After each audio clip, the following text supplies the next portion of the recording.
اهلا بيكم معايا في وصفه جديده من مطبخ وي. كل سنه وانتم طيبين. النهارده معانا وصفتنا هي البوتيفور الناعم. المقادير معايا 2 كوبايه دقيق، كوبايه زبده بدرجه حراره الغرفه، نص كوبايه سكر، بيضه، وممكن نستخدم 2 صفار بيض بدل البيضه كامله، بس انا بستخدم البيضه كامله. معايا نص معلقه الكاكاو ورشه ملح صغنطوطه جدا ورشه فانيليا كويسه، ومعايا كمان معلقه زبده جانبيه عشان لما اجي اقسم العجين بتاعي جزئين، جزء ابيض وجزء نضيف ليه الكاكاو ما ينشفليش العجينه، فهنطريها بمعلقه الزبده او هنشوف هنستخدم منها قد ايه. بسم الله. اول حاجه هنعملها جيب الطبق بتاعي، هضيف السكر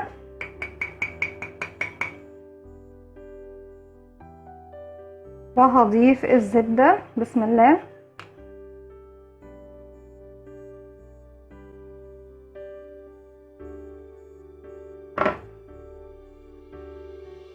زي ما اتفقنا الزبدة بدرجة حرارة المطبخ، يعني بدرجة حرارة الجو الطبيعية، ولا سايحة ولا متجمدة.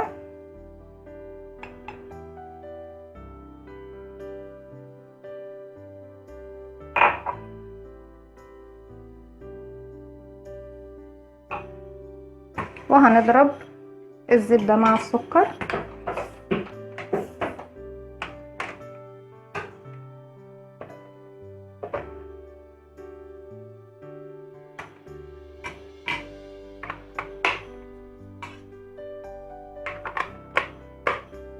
بسم الله. طبعا هبدأ بس بسرعة صغيرة عشان خاطر ما طيرش السكر.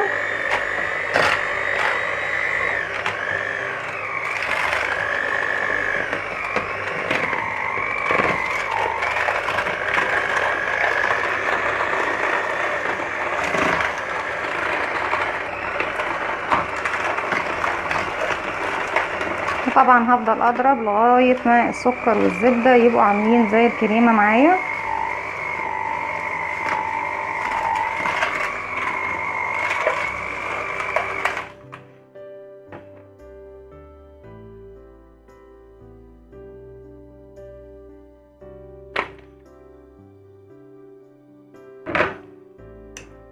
هي بس عشان خاطر الزبدة لسه ماسكة روحها.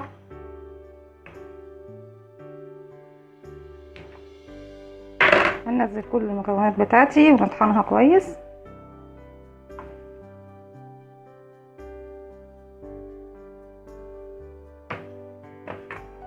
وهبدأ اسرع المضرب بتاعي.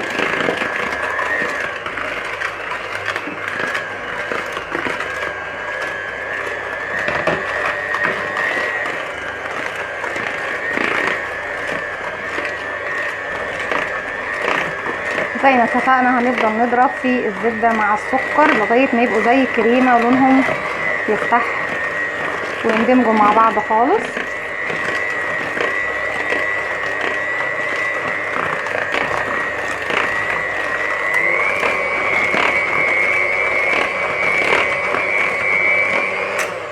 انا بس عايزة الم كل المكونات بتاعتي من الجوانب.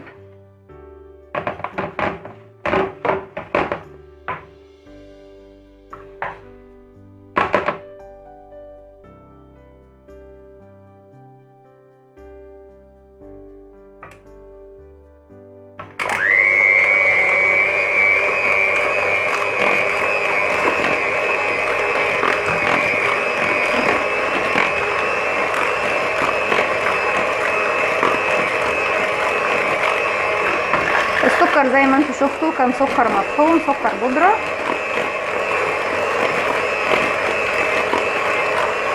وممكن لو حابين كمان تستخدموه سكر عادي، مش شرط يكون مطحون، يعني عادي. زي ما انتم شفتوا في البسكوت احنا استخدمنا السكر العادي مش المطحون، بس انا في البسكوت بالذات بفضل استخدام السكر العادي.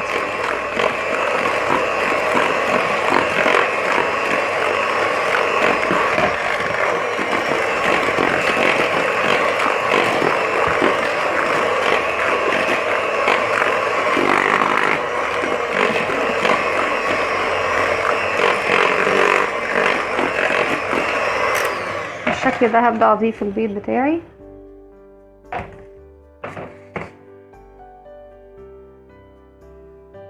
بسم الله. بيضة زي ما اتفقنا، لو مش حابين تستخدموا البيضة على بعضها ممكن تستخدم 2 صفار بيض. وهضيف الفانيليا ورشة الملح بتوعي. خلي بس الزبدة دي دلوقتي هنا.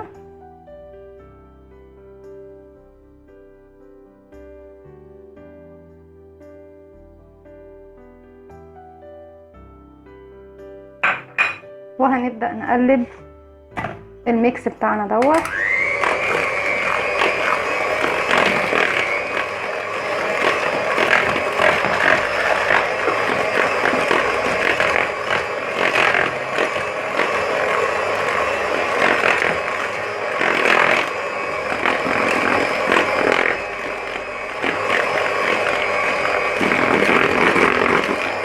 باخد طبعا كل الجوانب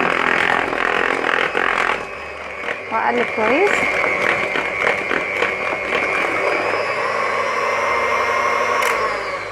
المرحلة دي خلاص انا هستكفى ضرب وهبدأ اشتغل بايدي عادي خالص. طبعا المفروض ان انا انزل كل المكونات دي اللي معايا في المضرب بالشكل دوت.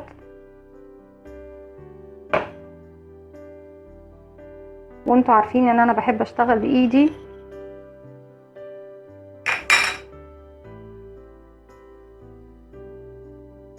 ناخد بالنا طبعا ان احنا ما نفوتش ولا جزء من المقادير، لان هتفرق معانا كتير جدا. لو فوتنا حاجة في المضرب او في معلقة لازم مقاديري كلها تكون مستخدمة داخل الوصفة.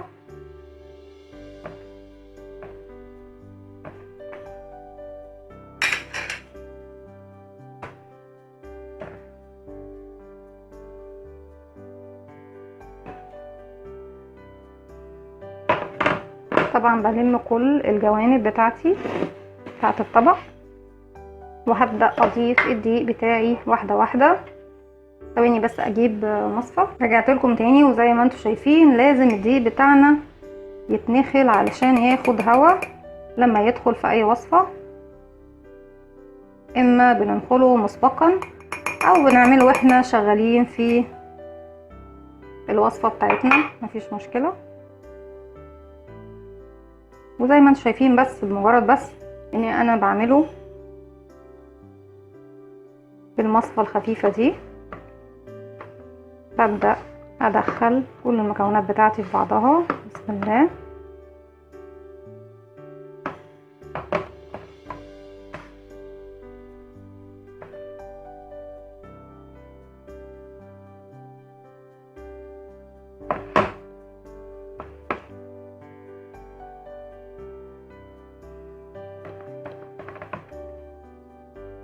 والبيتي فور ما بيتضافلوش اي ماده سائله، يعني ما نضيفلوش ولا حليب ولا ميه ولا اي حاجه خالص. بيكون شبيه كتير جدا للغريبه طبعا، باستثناء البيض هو اللي بيكون زياده معانا في البيتي فور.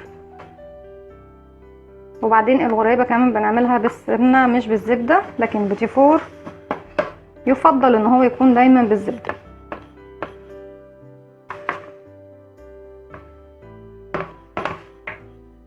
لما نحس خلاص ان الكوبايه الاولى بتاعتنا خلاص دخلت في الزبده بضيف الكوبايه التانية بتاعتي.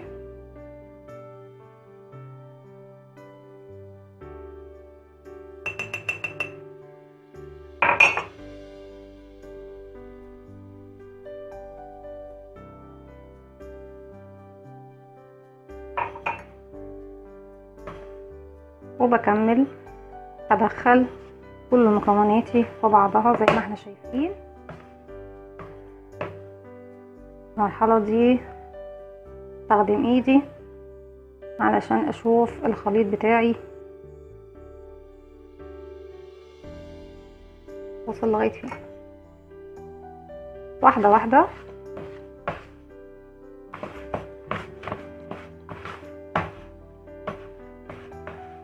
زي ما اتفقنا. دايما البسكوت او البيتي فور او المعجنات نبدأ ندخل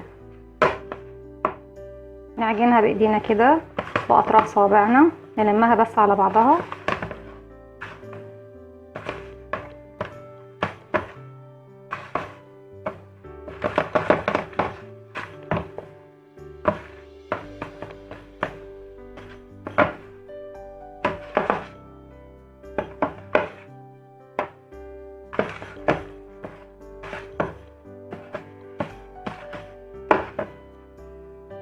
هي كده بالشكل ده. محتاجه مننا دقيق تاني، هجيب دقيق تاني وارجع.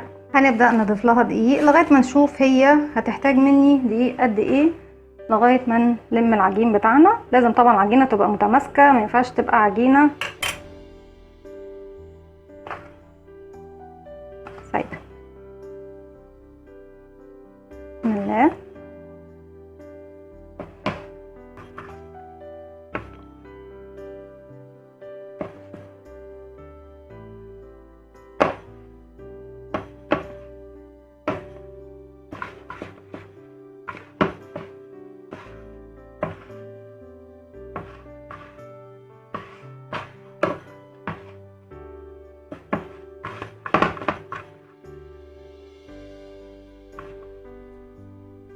بلم طبعا كل الجوانب بتاعتي اللي في الطبق.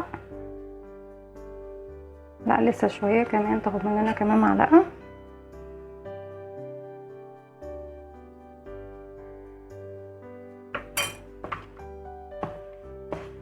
عايزاها لما امسكها في ايديا تبقى سهله تتشكل. انا لو هحطها في قرطاس الحلواني هستكفى بالمقادير اللي انا قلتها في الاول، لان طبعا في القرطاس لازم تكون مش عجينه ماسكه روحها قوي، عشان خاطر في القرطاس تبقى سهله تنزل معانا.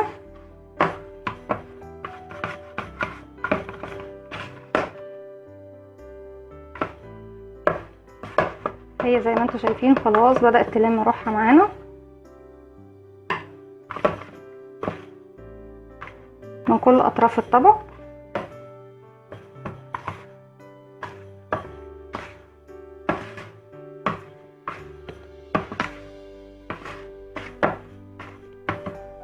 هنحط كمان معلقه، يبقى كده نقول احنا استخدمنا 2.5 كوب دقيق مع كوبايه الزبده والبيضه والفانيليا وذره الملح. انا خلاص كده مش هضيف تاني دقيق، لان العجينه خلاص بدات تمسك معايا وتبقى جميله جدا. اقدر اشكلها براحتي، مفيش اي مشكله.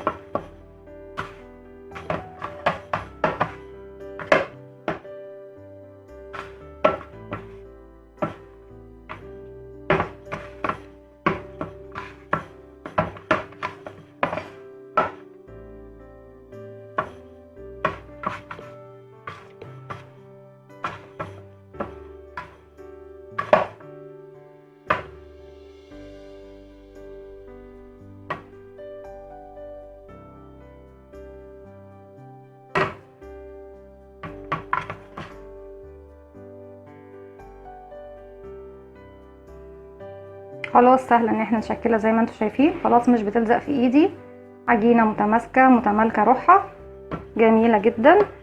يبقى كده المقادير بتاعتنا هنثبتها 2.5 كوبايه دقيق، كوبايه زبده، بيضه كامله، وهنستخدم رشه ملح صغنطوطه خالص، رشه فانيليا حلوه، ونص معلقه كاكاو. دلوقتي انا عايزه اقسم نص مقدار العجين بتاعي، هشيله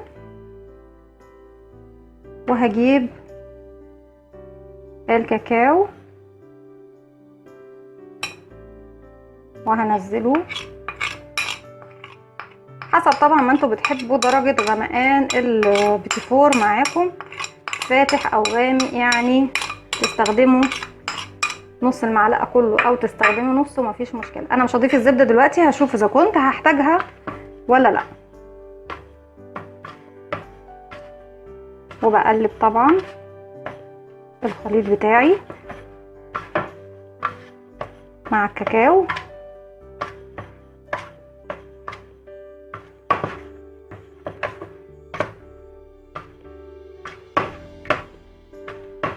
وهي نص معلقه زي ما انتم شايفين، وطلعاه بردك مش غامق قوي، حلو لونه. عايزينه اغمق طبعا هنزود الكاكاو. انا عايزه بس اللون كله يتوحد. بقلب بالشكل دوت.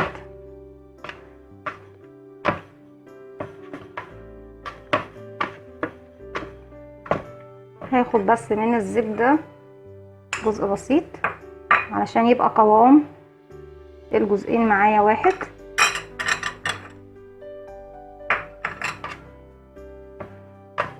وهقلب.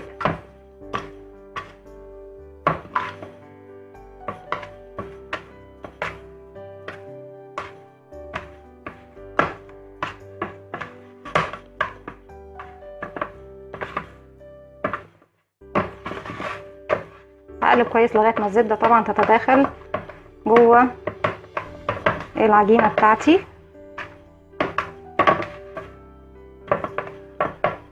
زي ما احنا شايفين خلاص العجينه بتاعتي كمان بالكاكاو مظبوطه كده. العجينتين مع بعض ما استخدمتش غير بس ربع معلقه زبده مع المكون بتاعي علشان خاطر اخلي القوام بتاع الاتنين زي بعض. زي ما احنا شايفين دي خلاص زي دي. هسيبكم دلوقتي، هروح بس اجيب مكنه البيتي فور وهرجع. رجعت لكم تاني. دي مكنه البيتي فور بتاعتنا، انتوا عارفينها طبعا اكيد، بس طبعا للي ما عندوش مكنه بيتي فور هنشوف اكتر من طريقه للتشكيل. انا بجيب العجينه زي ما انتوا شايفين، العجينه هي مظبوطه ما شاء الله عليها. شكلها ايه؟ بتكون شكلها ايه؟ متلزقش في ايدينا بالشكل ده. بجيب قطعه بالشكل دوت وببططها شويه صغيرين بالشكل ده. بجيب سكينه طبعا بظهر السكينه مش بوشها عشان خاطر ما تعورناش. بقطع كده طبعا مش للاخر، يعني بسيب قلب الورده بالشكل ده. وباجي عند حرف كل ورقه بضمه بحيث ان هي تبقى شكل الورده معايا.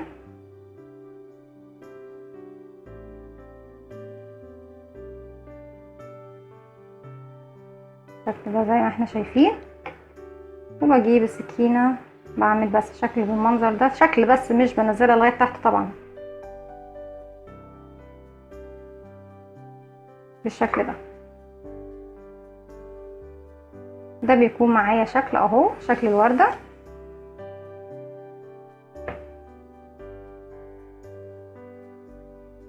وفي شكل تاني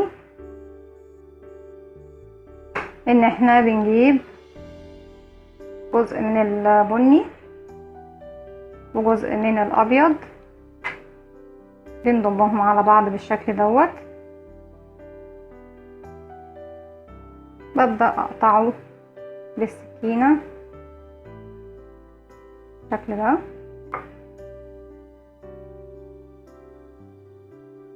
وبضمهم بكده بس وببططها بالشكل ده. بيكون شكل معانا اللي هو بيكون طبعا متداخل فيه لونين زي ما احنا شايفين. ده بيكون شكل تاني بردك. وبعد كده بقى بنشكل بمكنة البيتي فور بتاعتنا كل الاشكال. بنختار اي شكل احنا عايزينه ونختار الشكل ده نجربه. وده قلب.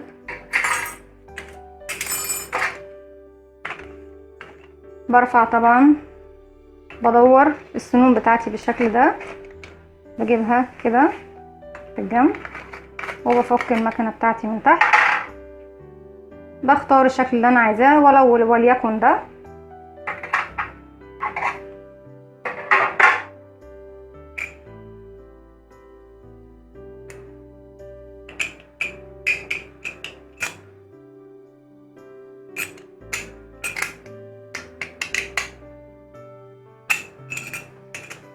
هو بيبقى فيه جنب تدخل منه بالشكل ده. وندخل طبعا العجين بتاعنا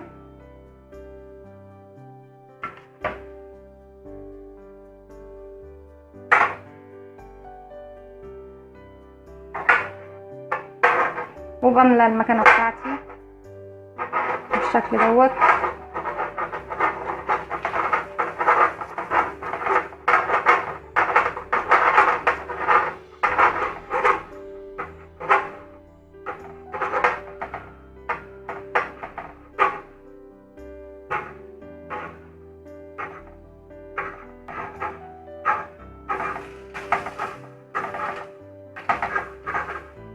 وبقفل عليها. بجيب السنون دي اللي احنا شايفينها عند الجزئية دي، بلفها كده بحيث ان المكنة تبدأ تنزل لي. وهبدأ طبعا الصاج بتاعي مدهون، باجي ببدأ طبعا بشكل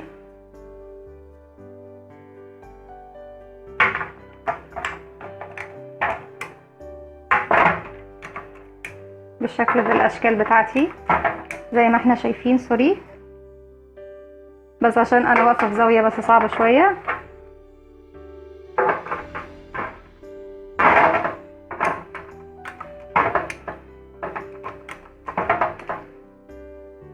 دول عشان صغنطاطين لسه في الاول، نكمل مقاس واحد كله.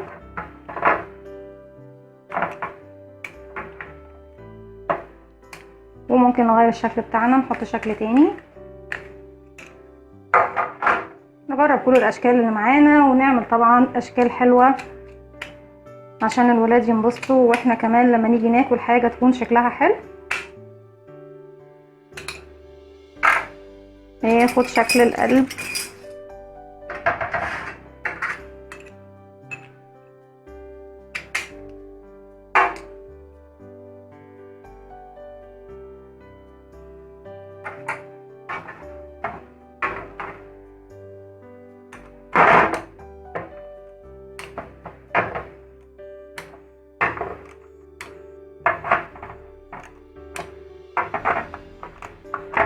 وده كمان شكل تاني. وطبعا زي ما انتم شايفين احنا بنشكل الاشكال اللي احنا عايزينها زي ما احنا عايزين.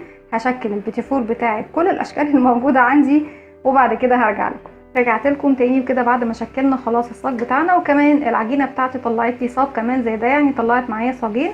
هدخله على الفرن درجه حراره 180 على الرف الوسطاني، يا دوب بس يستوي. هو عامه دوت مش بياخد لون من فوق او من تحت، ده يا دوب بس بيستوي معانا يا دوب 10 دقايق. وبعد كده لما يستوي هرجع لكم عشان نحط المربى ونشكله مع بعض.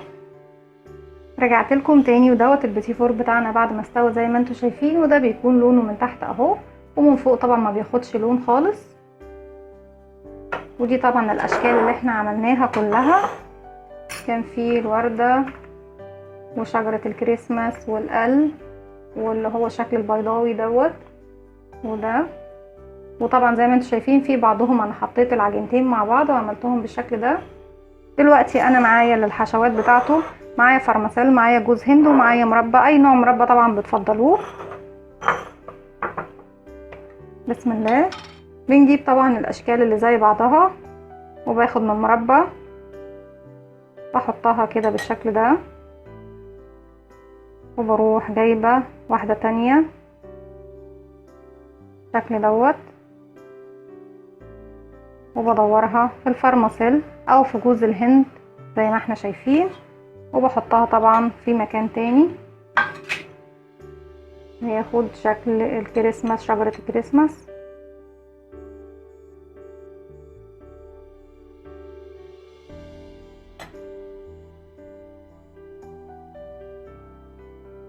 زي ما احنا شايفين لون البيتي فور هو بالظبط اخد معايا 10 دقايق في الفرن. ودي نعملها بجوز الهند بالشكل دوت. وبعمل طبعا كل الكمية اللي معايا بالطريقة دي، ولو عايزين تسيبوا جزء سادة مفيش مشكلة.